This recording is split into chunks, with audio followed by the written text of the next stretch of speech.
What's going on, guys? Welcome back to the channel. My name is Casey, and today, well, the Ecodiesel Wrangler behind me is getting some much needed maintenance. I've been neglecting some core basic maintenance on it for a little while, and I'm getting it ready to go on a huge road trip down to the Rubicon trail in Northern California, where Jeep got the name for the Rubicons. And I thought you guys might be interested in just seeing some of the maintenance that I'm going to be doing. I'm going to be doing something I haven't done yet before. That is changing the fuel filter. We'll pull that out and see just how dirty it actually is while I do an oil change and change some of the other filters. Bit of a maintenance day on the Jeep. I know I had quite a few questions, and I've had a lot of questions in the past about cleaning the engine bay. First, I need to get some oil. Now, as you guys know, if you watch some of the other videos, we use this Pennzoil in the supercharged Hemi Gladiator that we have. This is rated for the SRT engines. But I've been using Ooh, what's going on here? Got a bit of a leak going on in my oil bin. We're gonna have to check that out one sec. But yeah, so I've been using Pennzoil Platinum Euro Synthetic 540. It has all the right ratings. I don't know, I'm not really an oil snob, but I usually find this on sale for like half price. So that's why I use it. I think it's fine, I don't know. But I guess I need to sort out what's going on in my bin here. Now, a few years ago, I actually had a bottle of oil leaking in my garage. I had oil everywhere, all down here. And since then, I bought this tub to put any fluids that I'm storing on my shelf in, because if it leaks, it'll be contained to this. And something red, probably this antifreeze, which, wow, what has happened here? Is that just from heating and cooling? Why is this? Oh my goodness, this is cracked. You can see that dripping out of here. This dripping out of it has forced the bottle to compress. Oh man, this is a mess. I'm gonna clean this up and deal with this, I guess, before I get started. And I'm gonna run to the store to get a bit more oil, because I think it's 7 or 8 liters, 7 or 8 quarts. I don't know what that is in American. Translate that to American for you guys, but it feels like I got a full one here and a partial one here, so I don't want to run out midway. I'm gonna go grab one extra jug so that I've got lots of extra oil. I'm really curious about doing this fuel filter. It's not something I've done before. I have had to drain water out of the fuel system. The diesels have a little thing on the dash that will come up if there's water in the fuel system, so I've had to do that once in 3 years to drain water out of the fuel system. But I think replacing the fuel filter is just another step beyond that in the same space, so we'll check that out. I bought these filters on Amazon. They had good ratings, good price. I don't know, no affiliation. Docs Diesel, I don't know, they seem to have good prices. They had all of the filters I needed, so I just ordered a bundle. So that was the fuel filter. We've got the diesel oil filter here. And then I've got a couple air filters. One I'm gonna bring with me, one we're gonna change out. And then I'm just gonna clean out the cabin filter. So the cabin filter is something, you know, obviously doesn't affect your Jeep's performance or life, but it can affect your quality of life in your Jeep if your cabin filter is clogged. Your air conditioning won't work properly. Your heat won't work properly. It just won't get any airflow through. But usually I just take them out and, you know, hit them with the air hose, give them a little bit more life. Seems to be fine, and that's not going to cause my engine any issues because it's just a cabin filter. So we'll do that today. Now I got to clean up a bucket of antifreeze. That's going to be annoying. Okay, now that mess is mostly dealt with, time to run to the store. And I think I'll take the deminator, because I don't want to get the Ecodiesel all super hot and warmed up right before we do an oil change. So that's less fun.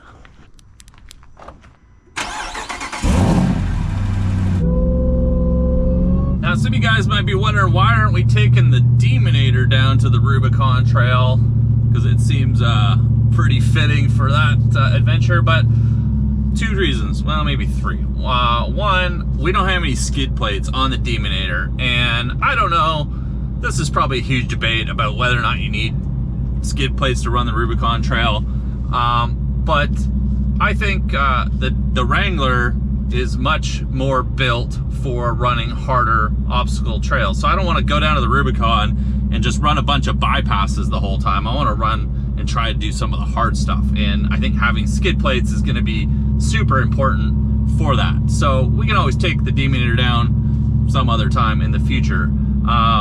Two other reasons on top of that why we're not taking the D-meter.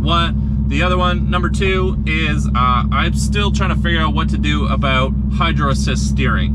We've got these huge 40-inch tires, and when I was in Moab, I had a really difficult time turning the wheel on anything. And so I've been a little bit reserved about going and trying harder obstacles that require turning without moving until we get some hydro assist on here. And we didn't put hydro assist on because originally I was gonna go with 38-inch tires, and we made a last minute call to go with 40-inch tires. And I know a lot of people seem to be able to run 40-inch tires on their Wranglers and Gladiators and seem to do a lot of obstacles, but the power steering pump on the Hemi is nowhere near as powerful and doesn't flow, it seems like, as much as what you would get on a stock Jeep engine. So it makes turning the tires really difficult. Basically, you can't even turn them when they're aired down on a rock. The third reason is, well, the cost. The cost of fuel to run this down to the Rubicon is quite substantial. When we drove it down to Moab a few months ago, it was a big expense. And I know what I was getting into buying this, but the idea wasn't to drive this all over the planet either. Take it camping and off-roading more in local spots and areas. And long road trips, we'll take the Ecodiesel down and, you know, save a ton on fuel, and it's equally as comfortable to drive. And I'm gonna do a video on this, Wranglers versus Gladiators, but so far, I think if the trails are more technical and challenging, I prefer driving the Wrangler.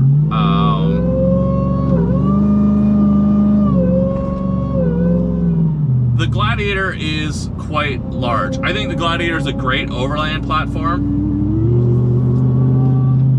But honestly, at the end of the day, I prefer the Wrangler for technical off-roading. And I have done a lot of off-roading in Wranglers, a lot of really difficult trails. And so I think for me, taking that down to the Rubicon just makes a lot more sense. It'll let me get into harder obstacles, be able to run more stuff, and just enjoy it. Because it's probably gonna be a while before I get back to run the Rubicon Trail again. So I want to have as much fun as possible. But I thought I'd give you guys a little bit of reasoning as to why we're taking the Wrangler over this crazy D-meter Jeep Gladiator build.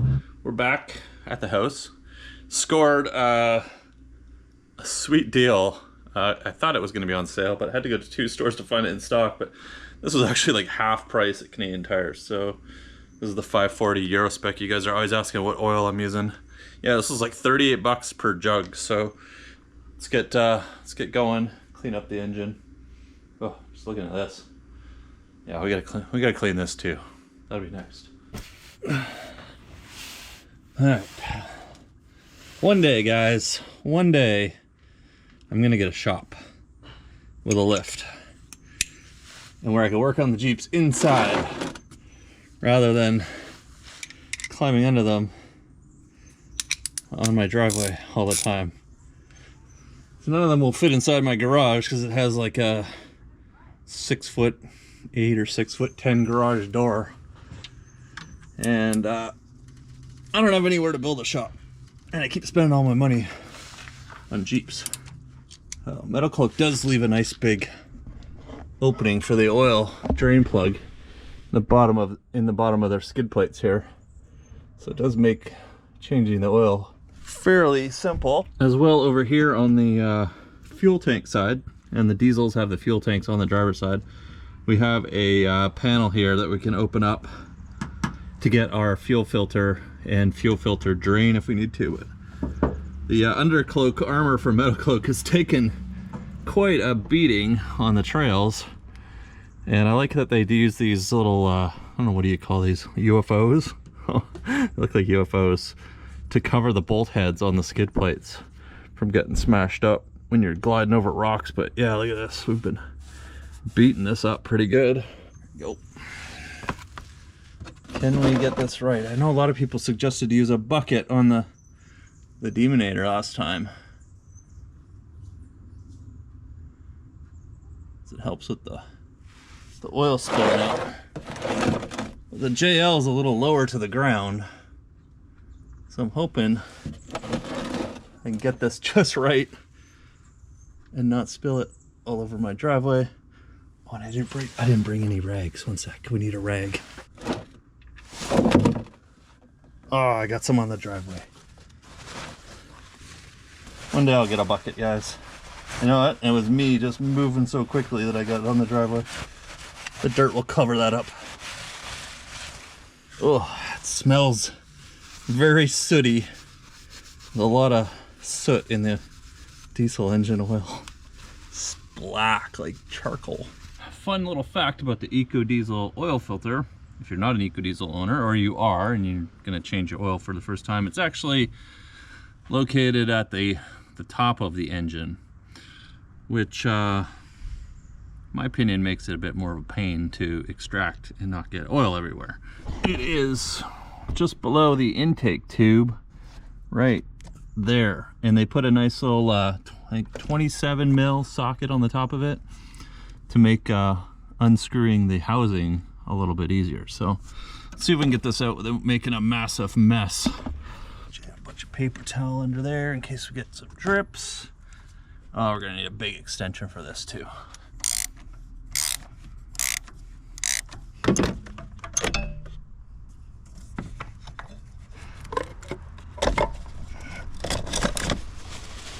There we go.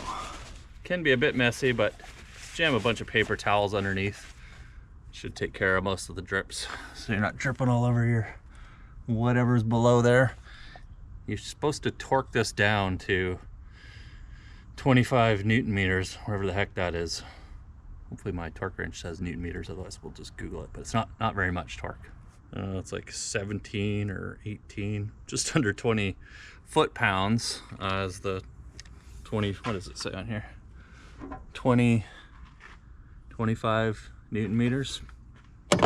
So fire this back in and then chuck some oil in here, and I'm going to top up the washer fluid, and then we'll take a look at that fuel filter, see how much of a pain that is to get out and what it looks like after 50,000 kilometers. We'll do a little engine bay cleanup here. Oh, and we got to change the air filter too, because super important. That I think is one of the most common things that needs to be changed. Any dust and reduction of air intake, and these engines aren't too happy. Perfect. I think it hit the ground. Nice and goldeny fresh oil.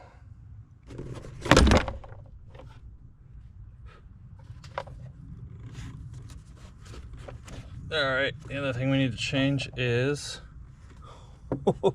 this is long overdue, and you can see if you're driving on a lot of dusty roads why you should be changing these air filters, even sometimes twice during a trip. So let's fire up Freshie in here. That one I think is a Fram filter. I ordered these as part of the kit. Doc's filters. Looks the same, just it's like pink instead of orange. But yeah, look at the difference in those filters. Holy moly. Yeah, we were probably a little overdue on changing the air filter, but I was thinking though, I was just making a reel for Instagram, and if you're not following me over there, go check out my Instagram page as well, KC250.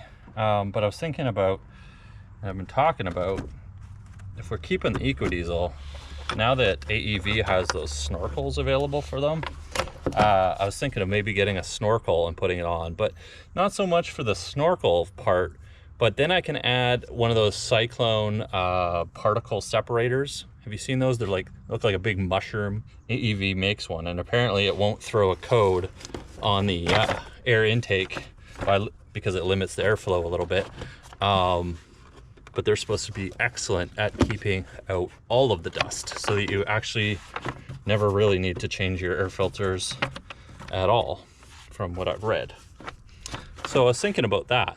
If any of you guys have run a cyclone on your snorkels, whether it's Ecodiesel or gas, let me know how your experience has been with air filter changes, because I only hear positive things about them, and I think that would be a big step towards keeping these air filters a lot cleaner, because they get dirty quickly. And now it's starting to rain, so I gotta hurry up. Now, real quick, just to talk about engine cleaning. I am not a automotive detailer, but my friends over at M2 Graphics are, and they usually detail the Jeeps, and that's why the Demonator stays so clean. This thing, the dust inside the engine bay just builds up so quickly after runs.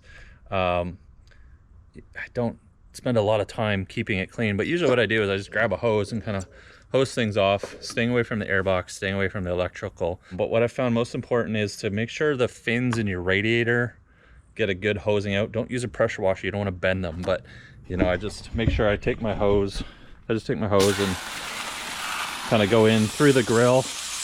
Make sure to try to knock off some of the dust that's on the radiator on the inside to keep the cooling as much as we can. And then I like to go in from behind the fan here, and I'll spray in throughout here. And then I'm just gonna spray the rest of the engine block down, try to get as much dust off anywhere that might be retaining heat. Light scrub with a brush, but if I want it to look like a show vehicle, I'd take it to a detail shop, because this would take me forever to get done. Now, one other thing that I used to do on my JK, because my JK, even after I put the transmission cooler in, it would get really hot when off-roading a lot. And a huge thing that helped was I actually took off this shroud, and then I could spray down between the air conditioning condenser and the radiator and clean the fins up even more. So it might be something to do periodically, but I'm just gonna make sure I've kind of rinsed it off. I'll rinse the rest of the engine off. It's really starting to rain now, so this might be a tomorrow morning project. We'll see how it goes. Maybe next time I stop by M2 Graphics, I'll ask them if they have any tips for detailing engines, because the well, here, I'll show you the Demonator, how clean it is. By comparison, this is the inside of the Gladiator, and that's the supercharged Hemi Demon engine. And I just couldn't keep this clean, or get this as clean as they get it. They've got tools and stuff to get in all the nooks and crannies and everything. This is still hot from when I went to go get oil. But they went through here and they clean all this up.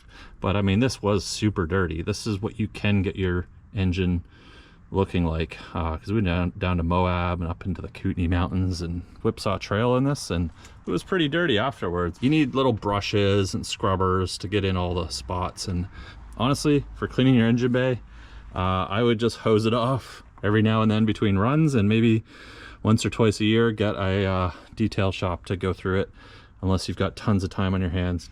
You're into detailing and want to buy all the right tools. But look how clean and immaculate under the hood is in this. But there you go, guys. Just a quick hose down, and just kind of wipe everything down with a rag after it's all wet, dry it off a bit, and looks, you know, a million times better, and gets a lot of the dust off, the dirt off the block and whatever. I don't know, maybe that helps, maybe it doesn't. My theory is less dirt on the engine, less insulating, less heat. You guys tell me if I'm wrong or right, but there we go. Looks a whole lot better under there. So now it's pouring rain. I'm gonna wait for this rain to die before we jump back under and do the fuel filter.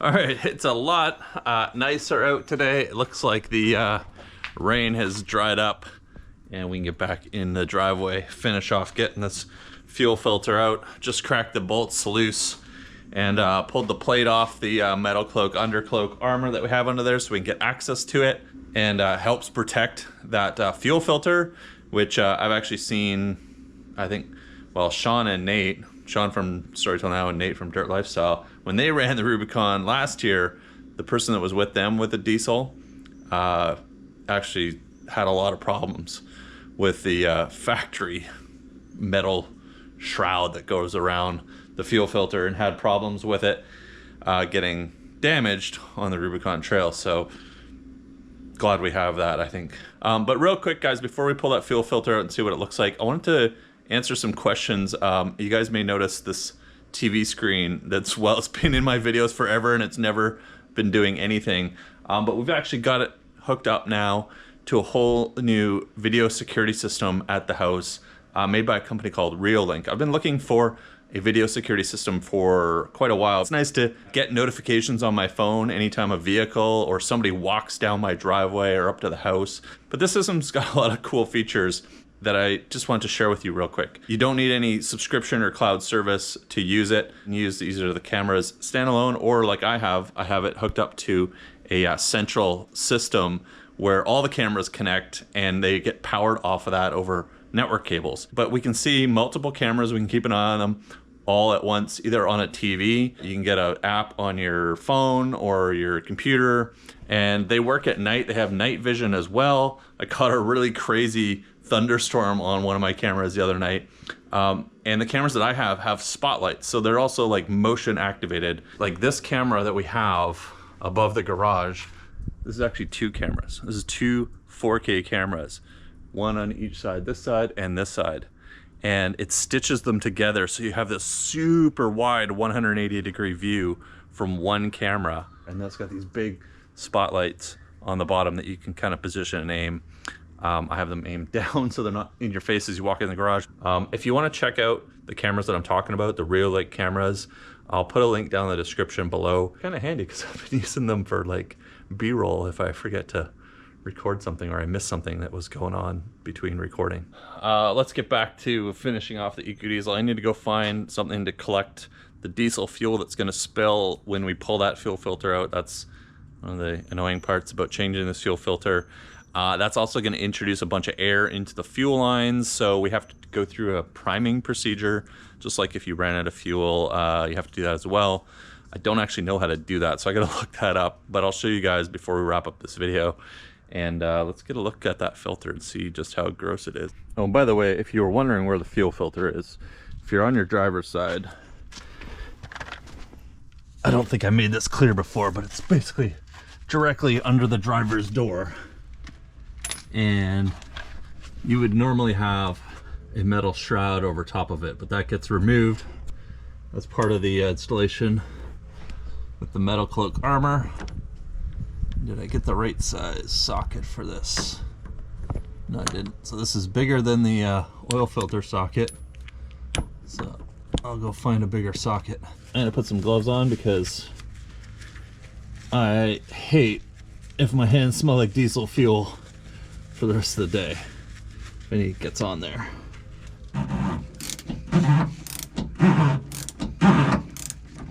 Now there's my understanding, a rubber O-ring that's on this housing, so that's why it's squeaking like that.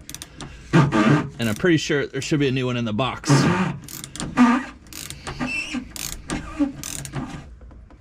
Here comes the diesel fuel. Just let that drain as much as we can first.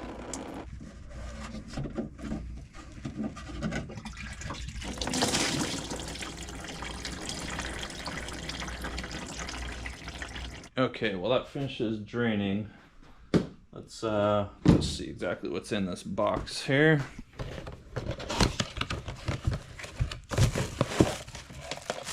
So, new drop-in filter. Guessing this only goes one way. And we do have an O-ring to go on the outside of that housing, which we'll replace.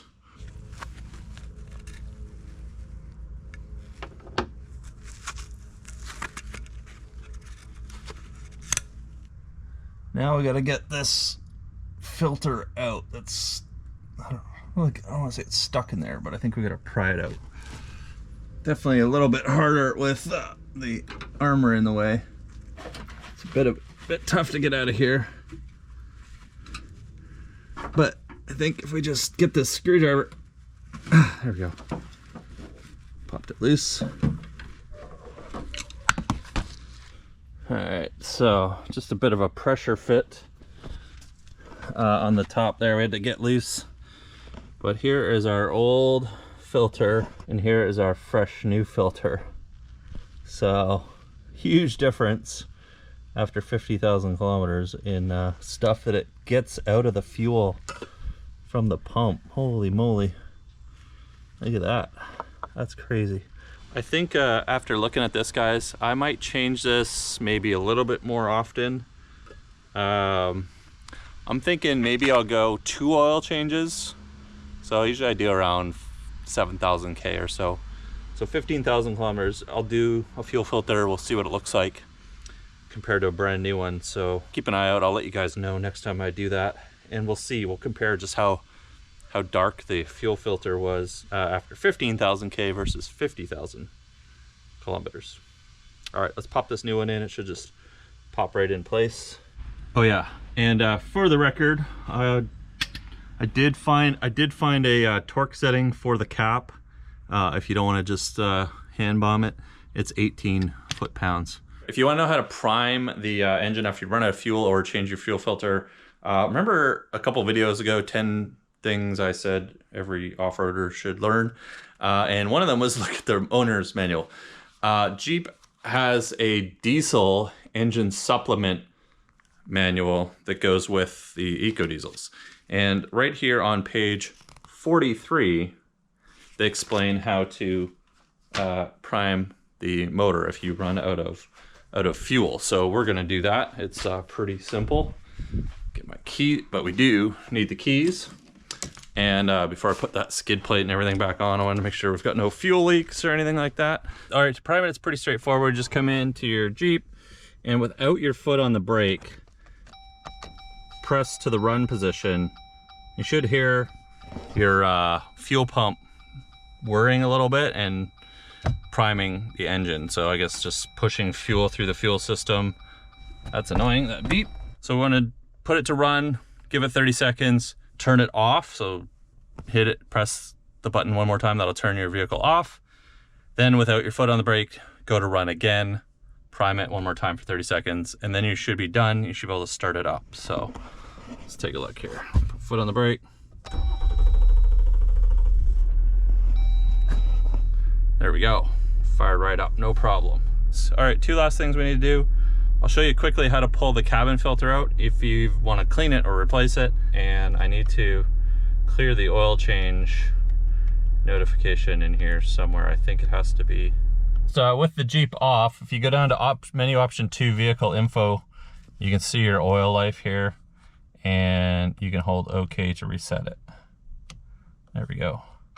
If you're finding that your air conditioner doesn't feel as strong or your heat isn't as strong, check your cabin filter. Super easy. You just come into the glove box. There's a little tab up here that you can push forward, and lets your glove box come loose. You don't have to take it all the way out if you don't want, but it will spill everything otherwise. We'll just use this sunscreen to hold it up. And then right in here, there's your cabin filter right there. So we can just squeeze this, pull that out. We just have to pull these little filters out here. Oh, yeah, those are dirty. So do make sure you change these occasionally, because this is pretty dusty too. I'm gonna just blow these out because I couldn't find these when I was ordering all these other filters. I'm gonna give them a quick hit with the air gun, but I'm gonna order some new ones and replace them. I'll leave you guys with all that helpful information. I'm heading down to the Rubicon Trail, so stay tuned for those upcoming videos. It's gonna be a crazy 7-day adventure road trip down with a bunch of awesome people, hit the trail for a few days, put the Ecodiesel to the test. So I'd appreciate it a ton if you help me with my goal of getting the channel to 100,000 subscribers. Tap that subscribe button so you don't miss the upcoming videos. I appreciate it a ton. Let me know if you have any questions down in the comments below, and leave a like, please. It helps out a lot. And if you want to help support the channel a little bit more, check out some of the affiliate links down in the description below of products I use and awesome companies that help support make these videos, like Epic Adventure Outfitters and White Rock Dodge. Without the great support from them, I wouldn't be able to keep making these videos. So help me out by helping them out. Check out the links. Check me out over on Patreon, because I do upload every week. I try to get an update of what's going on behind the scenes, a little, few weeks ahead of the videos kind of thing. We've been doing some charity auctions on there. I try to give stuff away if I can. But check it out, patreon.com/KC250. And I'll see you guys in the next video.